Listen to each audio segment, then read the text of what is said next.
After I got pregnant, I kept working. But right before I was about to land a huge client, my boss's assistant, Tiffany, tried to fire me. Her reason? I threw up too much and went to the bathroom too often. Fuming, I marched into my boss Aldrich's office, my husband's office. He handed me a termination letter and said, "Company policy allows only 5 bathroom breaks a day. You took 10. Tiffany has every right to fire you, and you're pregnant. Just stay home and rest." My eyes dropped to the floor. A corner of a lace thong was sticking out from under his couch, so he was cheating. I said nothing. I slapped the termination letter across his face. The moment I walked out of the building, I called our biggest competitor. "Do you limit how many times employees can use the bathroom? If not, I'll bring my client to you tomorrow." "Serena, are you messing with me?" Daniel's voice on the other end of the line was laced with shock. "I'm not kidding," I said, my voice calm. "If you agree, I'll bring the Evergreen Holdings deal I secured straight to you tomorrow to sign. Once that's done, you'll be the top company in Northwood." Daniel hesitated. "Are you having problems with Aldrich? Is this call just to spite him? Everyone in the industry knows you're the powerhouse, carrying all the major accounts for Aldrich's company. You sold your parents' apartment to fund his startup, and you've personally landed every single contract for the company all these years. For the Evergreen Holdings mega deal, you pushed yourself so hard you nearly passed out from severe morning sickness. Employees wanted to rush you to the ER, but you were so worried about delaying the signing, you stubbornly—" I froze, surprised he knew about what happened recently. Listening to him, I just managed a bitter smile. Yeah, everyone in the industry knew how much I cared for Aldrich. I once believed we'd build our empire together, side by side, until the very end. But today, I was dealt a blow that shattered me awake from that beautiful dream.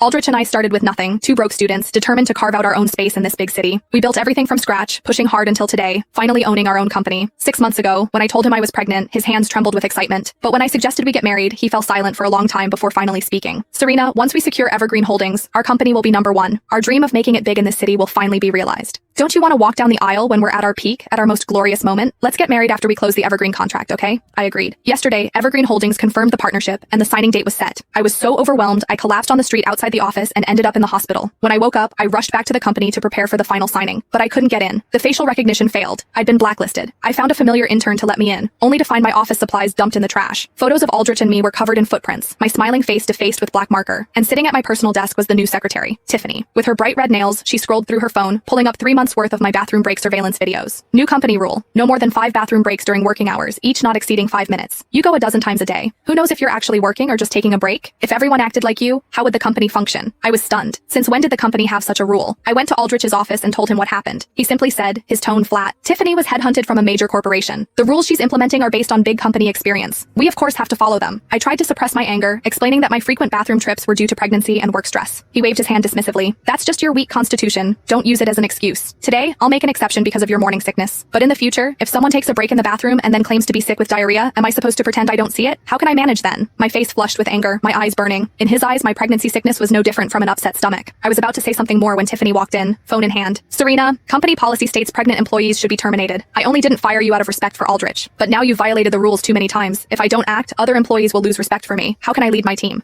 Besides, you're expecting at your age, you should be home resting."